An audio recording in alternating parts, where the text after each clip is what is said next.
All right, and then another way to write it, you guys, but this seems like more work, is you can say P of blue, so that is a proportion, is 0.24.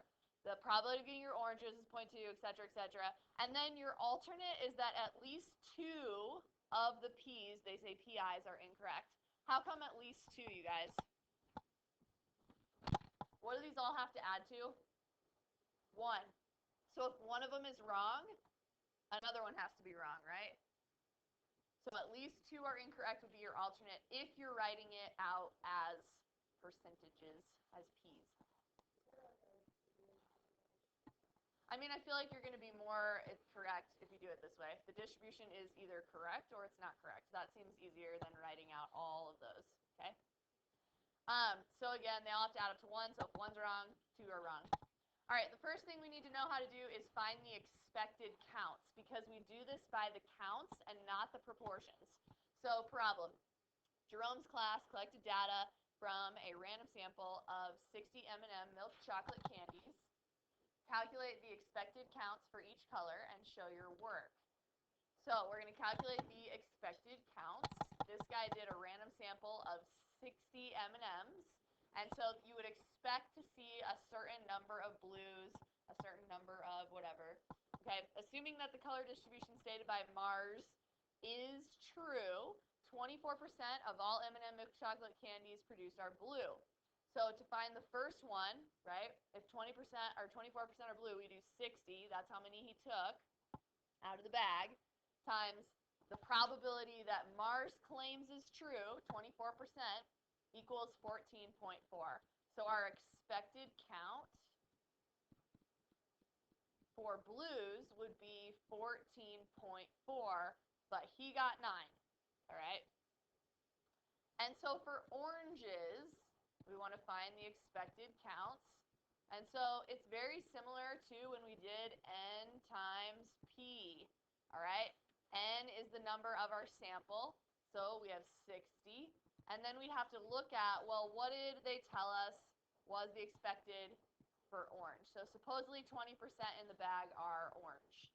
And so we'd multiply by 20%, and we would get 12 for our, what we should get, right? But when we pulled out the 60, this person got 8 for the observed, all right? And then the greens, again, N times P, so out of the 60, how many should have been greens if their claim was true? 16%. So times the 16%. And that gives me 9.6. All right, and then the yellows. So again, yep, a little bit off, right? So for the yellows, we have 60. What should we have gotten for our number of yellows? Well, times the 14% for what their claim was. And that gives me 8.4. And he got 15. All right, and then for the reds, it would have been 60 times 13%, what we expected here. And that means we probably should have gotten 7.8. And the last one would be 7.8 as well, because it was also 13% for the browns. All right. Now, when you guys do this, it is okay to have decimals. So do not round. You do want to use decimals. All right. So that's how you find the expected counts. Again, this is why we don't use proportions on these. When we're calculating them, you're looking for the number that was observed versus the number that we expected to observe. All right. Adam, did you have a question? What the H naught would be. So either the color distribution is correct from what the company claimed, or it's not correct for the alternative.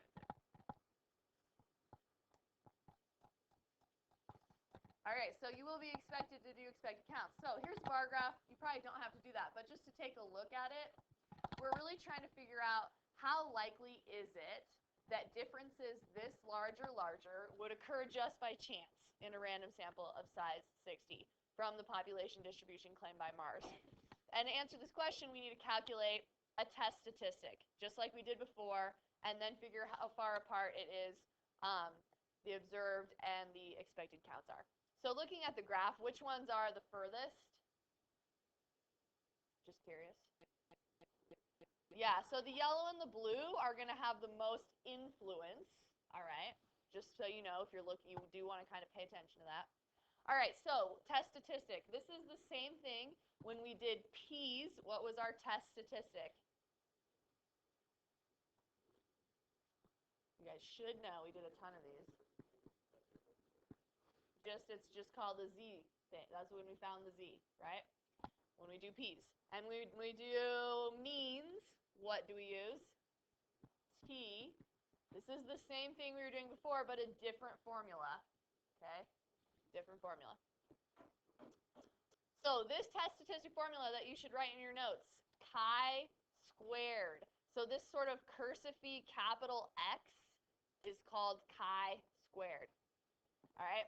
And then it's the sum of every single observation minus what was expected squared divided by expected. Do you use any P's in this? No. They are all counts and expected counts. So observed and expected counts. Everybody got that written down? David, you got that written down? Yeah. Okay, good. Good. All right.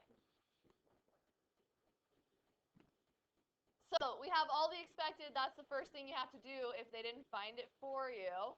And now we're going to actually calculate chi-squared, our test statistic. And I do want you to write out the ones that we do today. Does your calculator do this for you? Yes. You have to enter the lists anyways, which is kind of a pain. Sometimes it's probably the same amount of work to just plug it in.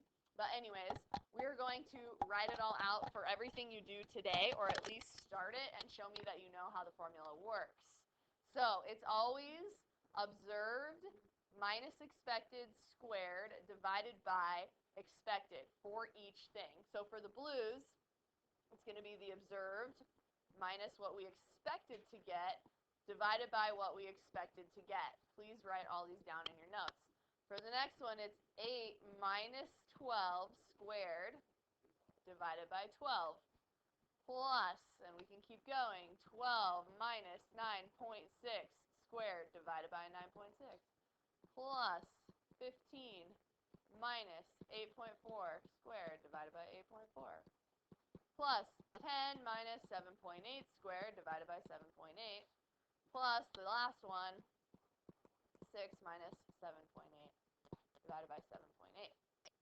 All right, plug it all into your calculator, and you should get, I believe, 10.18.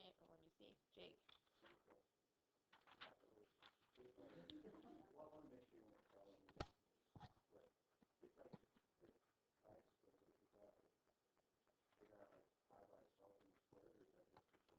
It's just the symbol for it.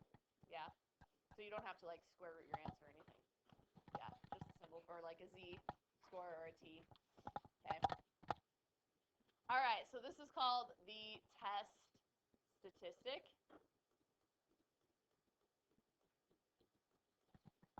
So we're basically standardizing it, but on a different graph, right? Because before we had, for the Z1, the normal curve. For the T1, we had the T curve. So this one has its own special curve. So basically, we can do a whole bunch of little dots, right? So everybody can take a size of 60 and calculate their chi-square statistic, right? And so if we do 500, every single one of these has 60 of them, and then we calculate all those differences, do that formula over and over again. How weird would it be to get 10.18? So this is kind of what you're starting to look at is this curve, which looks a little different than our other curves. All right? And so, like, how weird is that? It is skewed, and you do need to know that. So these are some things you should write down about the distribution. First of all, it is not normal. It is skewed right. Yeah. There are only positive values when you do chi-squared. The distribution differs based on the number of categories, so the curve does change based on the number of categories. And for your degrees of freedom, it's the number of categories minus 1. So we do have degrees of freedom. And so the last example had how many categories, you guys? Yeah, we had 6 different colors for this example. So our degrees of freedom would be 5. So it's the number of categories minus 1.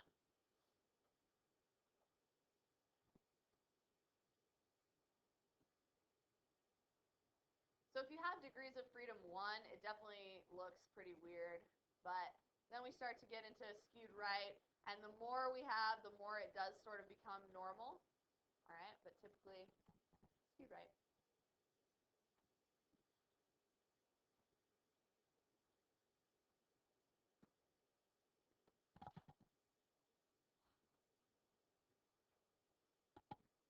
Okay, so of course our book also has a table for this that we can use, or our calculator, but I do want you to use the table first just so you understand it.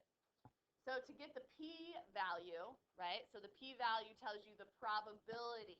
So if we look back at this lovely chart, the p-value always shades right. How far, how weird is it to get 10.18 and over to the right? So again, it's the probability of getting that area. And so we have table C in the back of the book. If you guys would like to find it, actually go ahead and find it. It's not really a choice. You should definitely look at it. Very back, right after the table Z and T, is the chi-square, and it's shaded right, and it should look a little bit skewed right. If we can find the answer for this one. So in the last example, we computed the chi-square statistic for the random sample of 60 M&M's milk chocolate candies in Jerome's class.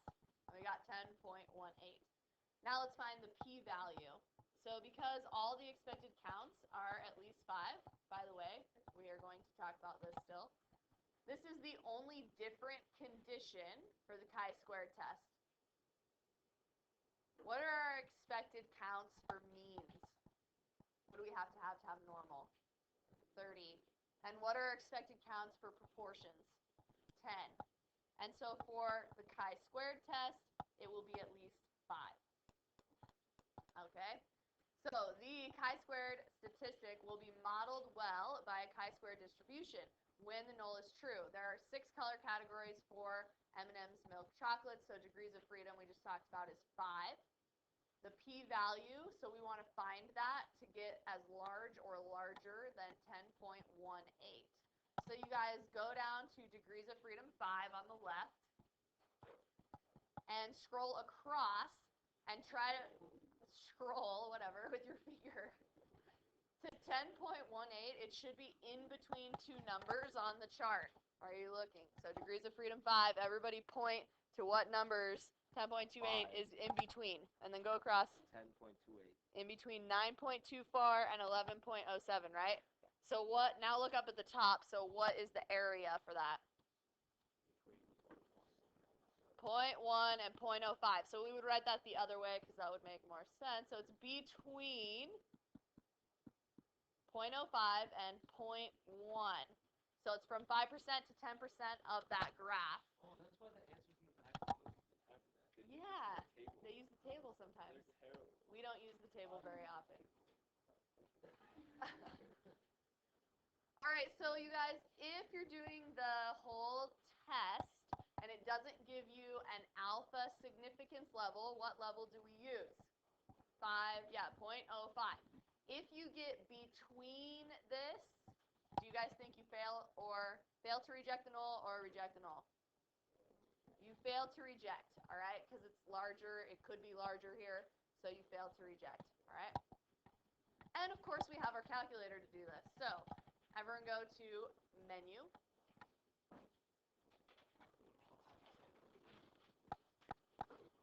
Stats. Distributions. And we do chi-squared CDF.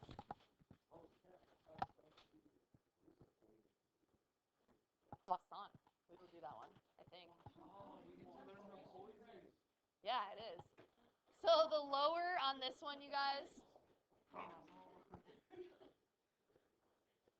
So the lower on this one will always be your chi-squared test statistic because it always goes to the right. All right, you're always shading right on these. And then your upper would be 1,000, some big number, and your degrees of freedom for this problem is 5 because there were 6 categories. And you should get 0.0703.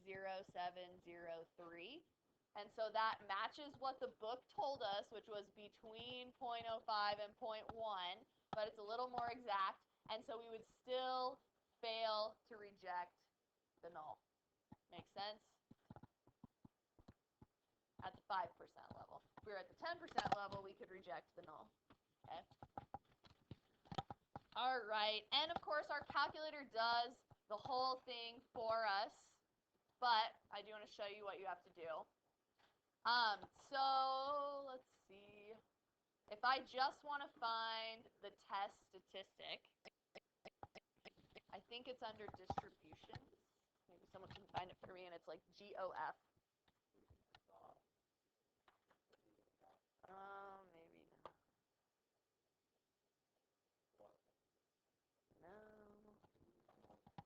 Thank you. 677. If you guys go to the stat tests and you do the GOF, chi-squared GOF, it'll give you, go ahead and click on it, you have to plug in the 2 lists. So you'd have to substitute in the whole list, make it observed, and substitute in the other list, make it expected, and then do your degrees of freedom, and it will give you, of course, everything you need, the test statistic, the p-value, and the degrees of freedom, which you should be able to find on your own, but no, 2 separate lists. So like L1, observed. Yeah, 1 for each box. I don't know what you're saying. You have to enter in. Last thing. We want it. Sorry.